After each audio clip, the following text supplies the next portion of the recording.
Welcome to Imagine Peace, the podcast that invites you on a transformative journey toward a world filled with harmony and understanding. Together, let's ignite the flame of peace within ourselves and radiate it outward so we can have a future where unity prevails.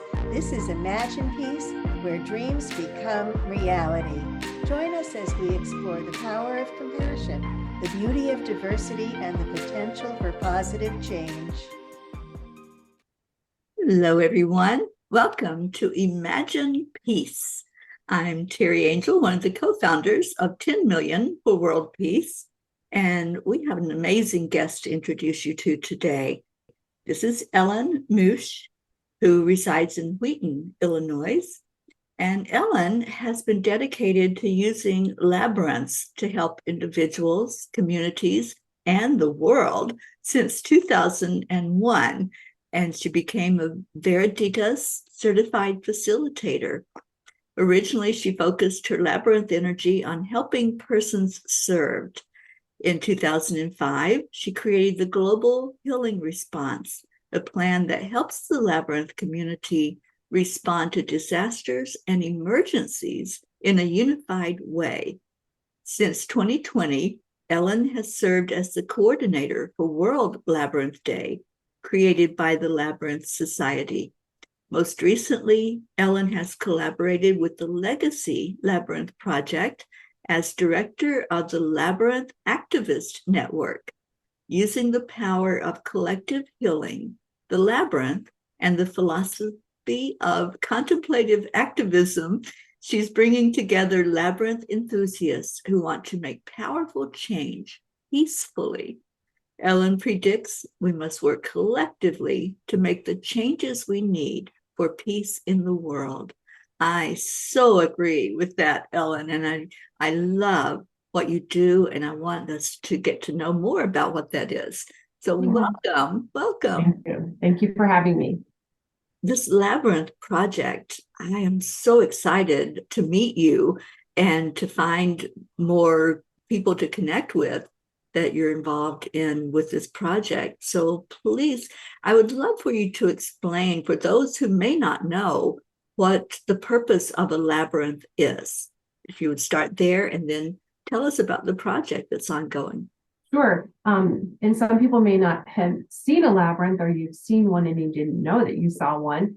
And a funny thing happens once I talk about this. All of a sudden they might start appearing around you, or you might hear more about them. So don't be surprised. Labyrinths are an ancient tool. The first one has been discovered from like 5000 BC on the Isle of Crete. There are many different designs. They look like a maze, but they're actually the opposite of a maze. They are unicursal instead of multicursal. So a maze is meant to confuse, for you to make decisions, for you to think in your head. And a labyrinth is unicursal. So once you step onto a labyrinth or use your finger to trace a labyrinth, as long as you continue moving one foot forward or one finger forward, you will get to the center. And then in most cases, you walk back out the labyrinth the same way that you came in. So it's a great tool. It's a great container for finding focus and processing grief, for maybe finding answers to questions that you have in your life. And it's just a great peaceful place because it is considered sacred space, the inside of a labyrinth. There's so many different designs and different ways to walk a labyrinth or use it as a finger. Now, sometimes I can tell you I've walked a labyrinth probably over 1,000 times, and no two walks are the same. Sometimes I feel like walking fast. Sometimes I feel like walking slow. Sometimes I don't go in with any preconceived notion. Sometimes I have a question. Lauren Artress out of Grace Cathedral wrote a wonderful book, Walking a Sacred Path, and I highly recommend that if you want to find out a little bit more. She is who I trained with in 2001, and she says, I don't want to walk on your snowfield. I don't want to give you too much information about what you'll experience because I don't want to lead you. I want it to be your own experience when you walk one for the first time. But sometimes people are a little bit, not nervous, but they're not sure of themselves the first time they walk. So I highly recommend that when you do it the first time, you maybe do it the second time, and you'll feel a little bit more comfortable and be able to relax a little bit. Yeah, I agree with that, because I remember the very first one I walked, and it was so beautiful and so spiritual. We had someone that did explain, the purpose and what we were doing. And so I had a magnificent experience. But then after that, there was more of a relaxed, okay, what am I going to get from this? And I think if you go in with that question, what can I get from this? It just leaves it open. Right. Right, exactly. And there's a suggested way of walking a labyrinth, just a suggestion. Like I said, you can do it any way that feels right for you. But as you walk in, you release what's bothering you, release the day, release, your burdens. The important thing is to find the pace that you want to walk. And if you're walking with other people, you don't let them dictate the pace that your body feels like it wants to go. So you allow people to pass, or you pass people, but get in tune with your body and release. The center is often a place of receiving, where if you have a question, or you might feel a strong energy there. And then when you walk out, you reunite with the world. And how are you going to take this piece that you felt, maybe this answer you received, or this insight, and how you can integrate that into your life? Because you do have to step off the labyrinth and back into the world. Yeah, I love being in the center. And what I usually do, one tool I do with it, is I give honor to the 4 directions. Usually with the labyrinth, you have like 4 different sections of that middle part. And so I just turn all 4 directions and give honor. But whatever works, right. like you said. Right. And that's one of the things that drew me to the labyrinth, is that it's been found in almost every society that archaeologists have uncovered. And every different religion has its own type of labyrinth. The Jewish Kabbalah, the Hindu Yantra, Man in the Maze in the Native American world. They have several, but that's one. Right. That's what attracted me, was the unifying aspect. And the fact that there's no right or wrong way to walk a labyrinth, and it meets you where you are. So then the World Labyrinth Project, tell us about that. My work with that actually started in 2005 when I started the Global Healing Response. I trained in 2001, right before 9/11. And I was this new, excited labyrinth facilitator, and 9/11 happened. And I thought, okay, what are we going to do? And people did lovely things. They did all over the world, but there wasn't anything unified. Right. And so I had it in my head, wouldn't it be great if there was a simple plan that if something happened around the world, we could come together and open our labyrinths? Because as I said before, it's a great way to integrate grief or anxiety and help people heal. So for example, with 9/11, we were all anxious and all scared. It wasn't just the people who were directly affected by the tragedy, right? So I sat on this idea. I kind of created a very simple but profound way to do it. And I woke up one morning and said, this is the day I'm going to introduce it to the Labyrinth community. And I put it out there. I didn't know I was going to have to implement it in 2 weeks with Hurricane Katrina. Right. So that was our first response. The people who were affected by the hurricane, the feedback we got was that it was very helpful to know that people were thinking about them all around the world, and the healing energy that was sent that way. We've gone on to respond to over 17, I think it's 18 disasters. As of now, we've done Uvalde, you can imagine the hurricanes, the tsunamis, shootings, the Ukraine war. We've had a unified response. We've also partnered with a few organizations when they have events globally. So I've done this work since 2005 with the Labyrinth community.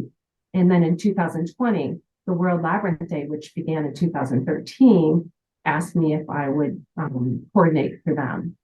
So it was kind of a natural progression, and the Global Healing Response still exists.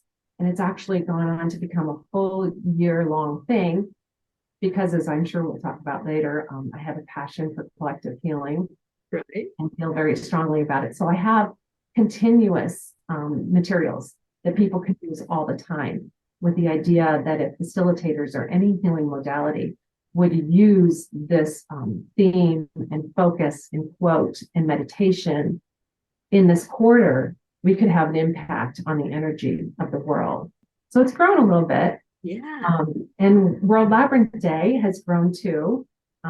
We have this year, we have some pre-World Labyrinth Day events that help Labyrinth facilitators plan their event and give them ideas. And we've offered them twice during the day to cover all the time zones, so that they really did feel like it was a global event. This year we had over 210 events registered on our website, which is worldlabyrinthday.org. And we had over 35 countries, 39 states in the United States, six of the continents. We're missing Antarctica, which I'm committed to getting next year. Oh, there you go. Road trip. Yeah.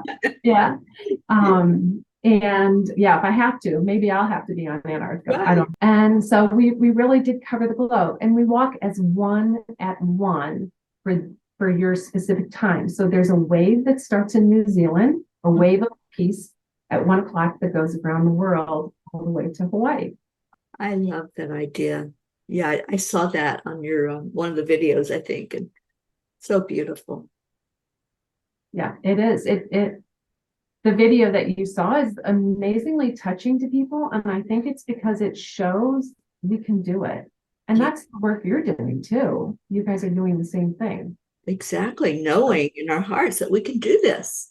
We can unite people in this one mission of having a world that works for everyone, Right. A world that's sustainable. So you're such a part of it now. I love this. I love that you've joined forces with us and we're collaborating. That's the name of the game. The more we get, there's a tipping point, and I'm really, really excited about what science is finding out about collective healing and the quantum physics to collective healing. So as I started learning about that in about 2019 or so, I started really diving into all of that. I realized I didn't even know what I was doing in 2005 and the impact that it could have and what the possibilities are.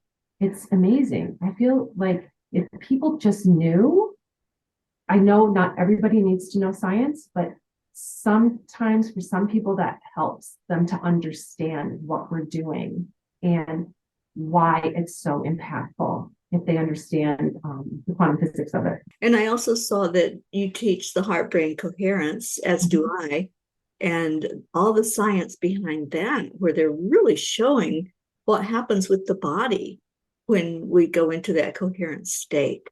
So all of it works with science coming to meet us in the middle. It seems like we already knew about meditation calming us and having an effect on us, but now it's scientifically acknowledged that that's the case.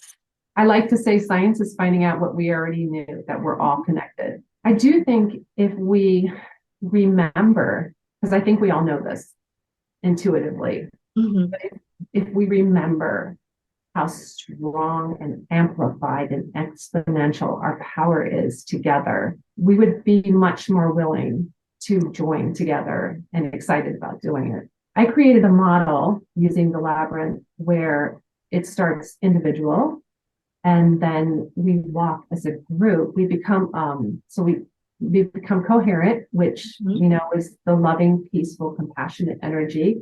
That's when you're coherent individually. And then when you can become entrained or in a group coherent, that power is exponential. So, the Maharishi effect, I'm sure you're familiar with that, yes. Where they quantified that 1% of the population, square root of 1% of the population is all you need to start making a change in the environment around you. So if you have 900 people you want to impact, 1% is 9, and the square root of that is 3. So only 3 people are needed to impact 900. And we need to remember that there is such power in community, in coming together. Absolutely. I'm so excited about working alongside you. This is going to be an amazing journey Yeah. to work with the Well, 10 million world you peace. guys are doing incredible work too. And it's going to take, for us to get that exponential power, we're all going to have to work together. Mhm. Yeah, I always use the quote, it takes a village, and it truly does. And so any last words that you want to leave our audience with?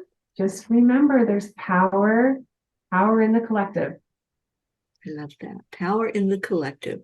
And powerful change can happen peacefully. Yes.